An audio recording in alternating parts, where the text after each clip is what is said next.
देखो आज हम लोग क्या पढ़ने वाले हैं, सांख्यिकी पढ़ने वाले हैं। सांख्यिकी 9th क्लास में भी है, ठीक है। 9th क्लास में तुम लोग पढ़ा होगा सांख्यिकी में, तो उसमें एक टॉपिक चर्चा आता है आंकड़ा। क्या आता है? आंकड़ा। सबसे पहले तो बात होती है जो भी चैप्टर पढ़ाते हैं उसमें सबसे पहले क्या बोलते हैं, जैसा वो चैप्टर है क्या, समझ रहे हो ना, वो चैप्टर है क्या। तो सांख्यिकी पहले है क्या, जैसे मान लो समझ में किसी को डाउट है? नहीं ना। देखो सबसे पहले हम आंकड़ा की बात करते हैं। किसकी बात कर रहे हैं? आंकड़ा की बात करें। आंकड़ा होता क्या है, डाटा क्या होता है। जैसे मेरे हाथ में दो क्या है, मार्कर है, दो क्या है, मार्कर है। तो ये क्या है, दो एक डाटा हो गया, आंकड़ा हो गया। ये क्या हो गया, एक आंकड़ा हो गया। क्या है ये? आंकड़ा है। समझ रहे हो, दो क्या है, आंकड़ा है, ठीक है। तो अगर मान चलो, जैसे मान चलो यहाँ पे हम यहाँ पे टेस्ट ले लेते हैं। क्या करते हैं, यहाँ पे टेस्ट ले लेते हैं। 10 या 20 नंबर का क्वेश्चन है। जैसे 10 नंबर में काजल का आया 4, किसी का आया 5, है कि नहीं है, किसी का 7, किसी का 10 भी आएगा, किसी का 10 भी आएगा, है कि नहीं है, किसी का 6 भी आएगा। तो ये जो डाटा आया है ये क्या है, यही तो आंकड़ा है। ये क्या है, आंकड़ा है कि नहीं है, ये क्या है, आंकड़ा है। इसका माध्य निकालना। अब हम लोग बात करते हैं सांख्यिकी में पढ़ेंगे क्या, सांख्यिकी में पढ़ेंगे माध्य, माध्यिका, इसे माध्यक भी बोलते हैं, माध्यिका से माध्यक भी बोलते हैं और उसे माध्यिका भी बोलते हैं। तो इस चैप्टर में हम लोग पढ़ेंगे 3 टॉपिक पढ़ेंगे, माध्य, माध्यिका और बहुलक। मेन जो है कि नहीं है, मेन क्या पढ़ना है, माध्य, माध्यिका और बहुलक पढ़ना है, ठीक है। तो आंकड़ों का माध्य निकालना, ये हम लोग 9th क्लास में भी क्या है तो जो ये आंकड़ा है, ये टेस्ट का आंकड़ा है। मान लो क्लास में टेस्ट हुआ, उसका क्या हुआ, एक आंकड़ा आ गया। किसी बच्चे का 4 है, किसी बच्चे का 5, 7 ये नंबर आ रहा है, ठीक है। तो कुछ आंकड़ा दिया हो, है ना। एग्जाम में वस्तुनिष्ठ क्वेश्चन यानी 1 नंबर वाला क्वेश्चन जो आएगा उसमें आंकड़ों का माध्य निकालने के लिए बोलेगा, ठीक है। और 1 नंबर क्वेश्चन में ये पूछता है तुम लोगों को, समझ रहे हो। तो इसका सॉल्यूशन कैसे होगा, इसको सॉल्व कैसे करेंगे, ठीक है। इसका एक फॉर्मूला होता है, आंकड़ों का माध्य बराबर क्या होता है, आंकड़ों का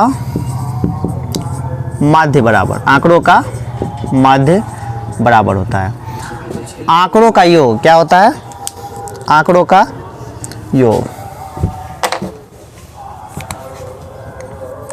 आंकड़ों का योग बट्टे आंकड़ों की कुल संख्या, बट्टे आंकड़ों की कुल संख्या, आंकड़ों की कुल संख्या, ठीक है। यानी जो भी डाटा दिया रहेगा, राहुल इधर देखो, जो भी डाटा दिया रहेगा उसका अगर हमको माध्य निकालना है तो क्या करना है, उसमें आंकड़ों का योग बटे आंकड़ों की कुल संख्या, ठीक है। ये क्या होता है, इसका फॉर्मूला होता है, ठीक है। तो यहाँ पे अगर मान लो ये आंकड़ा लेते हैं, इसका हम अगर माध्य निकालते हैं तो क्या करेंगे, इस फॉर्मूला में डालेंगे तो क्या हो जाएगा, 4 + 5 + 7 + 10 + 6, ठीक है। आंकड़ों का योग कर दिए। अब काउंट करेंगे कितना आंकड़ा दिया हुआ है, कितना डाटा दिया हुआ है, काउंट करेंगे 1 2 3 4 5 है तो क्या करेंगे, 5 से डिवाइड कर देंगे, ठीक है। फॉर्मूला भी यही कह रहा है, आंकड़ों का योग करके आंकड़ों की कुल संख्या से क्या करना है, डिवाइड करना है, ठीक है, यही कह रहा है। अब क्या करना है, ऐड करो यहाँ पे 5 4 9 9 7 16 16 10 26 16 10 26 26 और 6 32। क्या लिखेंगे यहाँ पे 32, यहाँ पे 5, यहाँ पे करेंगे तो क्या आ जाएगा, डेसिमल में आ जाएगा, है कि नहीं है, डेसिमल में आ जाएगा। यहाँ पे डिवाइड करो 5 6 जा 30, 5 6 30, बच गया 2, यहाँ पे पॉइंट डालेंगे, 2 पर 0 20, 5 चौका 20, 6.4 आ जाएगा यहाँ पे आंसर, ठीक है। तो ये ऑब्जेक्टिव में तुम लोगों को क्वेश्चन आएगा, यहाँ पे एग्जाम में तुम लोग क्वेश्चन बैंक से मिलाना, उसमें क्या आता है, ऑब्जेक्टिव में ये क्वेश्चन पूछा हुआ है कई बार, ठीक है, इस टाइप से। तो क्या करेगा, वहाँ पे कुछ आंकड़ा दिया रहेगा, क्या रहेगा, कुछ आंकड़ा दिया रहेगा और क्या वहाँ पे इसका माध्य निकालने के लिए बोलेगा। इस टाइप से क्वेश्चन एग्जाम में पूछा जाता है, ठीक है। इस टाइप से क्वेश्चन सॉल्व कर लोगे। देखो माध्य है क्या, सो देखो माध्य एक औसत ही है, एवरेज है। माध्य क्या है, एक एवरेज है। जैसे 4 बच्चे का कुछ डाटा ले रहे हैं, 4 बच्चे, जैसे किसी का यहाँ पे लिए थे ना, 5 बच्चे का लिए थे, किसी का 4 है 5 है 7 है 10 है 6 है, तो सबका क्या आ रहा है, अलग अलग डाटा आ रहा है। टेस्ट में मार्क जो है सो क्या आ रहा है, अलग अलग आ रहा है। अब इसमें हम ये ज्ञात करना है औसतन मार्क कितना आया, बच्चे का औसतन निकालेंगे ना, औसतन बच्चे कितना मार्क्स ला रहे हैं, समझ रहे हो ना तुम लोग। इसमें औसतन मार्क्स कितना आया है, उसके लिए क्या यूज करते हैं हम लोग, मीन निकालते हैं, यानी माध्य निकालते हैं, ठीक है। क्या निकालते हैं, माध्य निकालते हैं। तो इसके लिए क्या करना है, सबको जोड़ना है और जितने बच्चे हैं या जितना डाटा है उससे क्या करना है, भाग देना है। तो यहाँ पे आ गया है ना, ये क्या आ गया, औसतन मार्क्स है। ये क्या है, औसतन नंबर है, जो औसतन रिजल्ट बच्चे रिजल्ट कंज्यूम किए हैं ना, उसका औसतन मार्क्स यहाँ पे है। ठीक है, किसी को समझ में डाउट नहीं।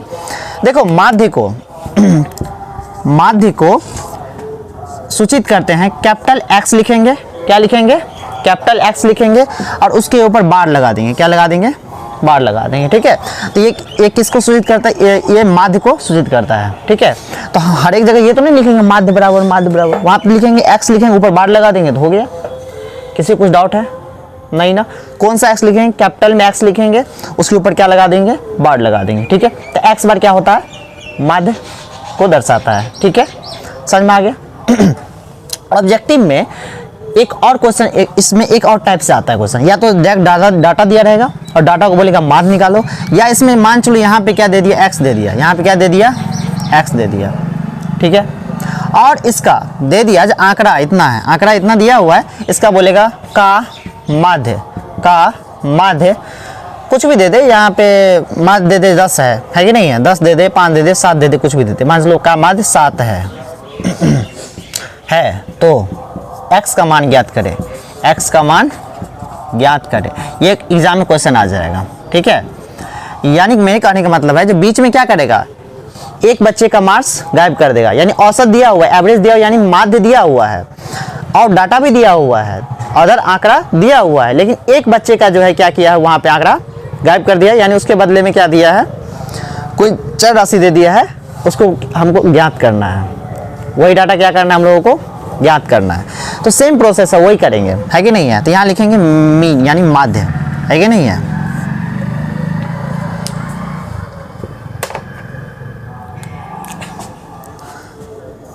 माध्य, ठीक है। तो क्या हो जाएगा, आंकड़ों का योग बटे आंकड़ों की कुल संख्या, अभी पढ़े हैं ऊपर, आंकड़ों का योग बटे आंकड़ों की कुल संख्या। ठीक है, आंकड़ों की कुल संख्या, अभी ऊपर फॉर्मूला पढ़े हैं ना। देखो माध्य दिया कितना है, 7 दिया हुआ, तो यहाँ पे क्या करेंगे, आगे यहाँ पे करेंगे 4 + 5 + x + 10 + 6 डिवाइडेड बाई 1 2 3 4 5 कर दिए। ठीक है, देखो तो इस क्वेश्चन को सॉल्व कर रहे हैं, तो इसमें क्या हो जाएगा, देखो 5 4 यहाँ से कर रहे हैं, यहाँ माध्य का कितना वैल्यू आ रहा है, यहाँ पे माध्य का 7 दिया हुआ है ना, तो 7 = यहाँ लिख सकते हैं 5 4 9 9 9 + 10 19 19 6 25, यहाँ लिख सकते हैं हम लोग 25 + x बट्टे 5 लिख सकते हैं, कोई डाउट नहीं। यहाँ आप देखो क्रॉस मल्टीप्लाई करेंगे तो क्या हो जाएगा, 25 + x = 7 5 35, तो x, इसलिए x = कितना, 35 - 25, 35 से अगर 25 को घटाएंगे तो कितना आ जाएगा, 10, कितना आ जाएगा, 10। यानी इस बच्चे का जो रिजल्ट है वो कितना आया है, 10 आया है। किसी को कुछ डाउट, यानी ये जो बच्चा है x नाम का जो बच्चा है उसका रिजल्ट कितना आया है, 10 मार्क्स आया है। ठीक है, तो इस तरह से आंकड़ा में, ध्यान दो इधर, आंकड़ा में 2 तरह से क्वेश्चन पूछा जाएगा। ठीक है, एक तो डायरेक्ट आंकड़ा दिया रहेगा, बोलेगा माध्य ज्ञात करें, और एक दिया रहेगा जो माध्य दिया रहेगा और आंकड़ा भी दिया रहेगा, लेकिन उस आंकड़ा में से एक आंकड़ा एक बच्चे का या एक आंकड़ा मिसिंग रहेगा। तो क्या करेंगे, इस तरीके से हम दोनों क्वेश्चन को सॉल्व कर लेंगे।